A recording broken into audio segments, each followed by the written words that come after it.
Idiniin ng Administrasyong Marcos na hindi makikipagtulungan ng gobyerno sa gagawing investigasyon ng International Criminal Court sa giyera kontra droga ng nagdaang administrasyon.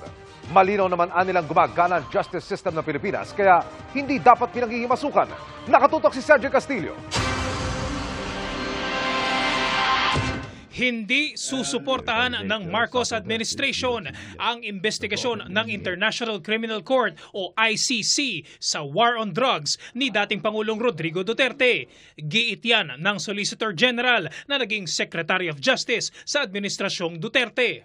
Huwag siyang mag-expect ng cooperation, direct and actual cooperation from the government because the Republic of the Philippines has maintained its question of jurisdiction. Dati nang sinabi ni Pangulong Bongbong Marcos na wala ng rason para makipag-ugnayan pa ang pamahalaan sa ICC matapos itong ibasura ang petisyon para itigil muna ang investigasyon sa war on drugs. Sabi ni Guevara, malinaw na gumagana ang justice system ng Pilipinas kaya hindi dapat manghimasok ang ICC. Parang sinasampal tayo niyan.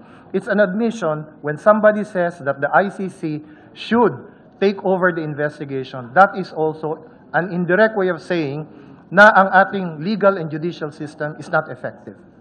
Nasa Senado kanina si Guevara para sa pagdinig tungkol sa 2024 proposed budget ng kanyang opisina.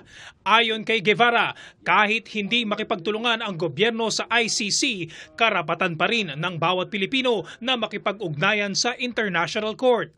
Sabi kasi ni dating Senador Laila de Lima na pansamantalang nakalaya dahil sa piyansa, handa siyang tumulong sa ICC para imbestigahan si dating Pangulong Duterte. Senator de Lima is now a private individual and nothing prevents any private person to assist the ICC. That's her privilege if she wants to help.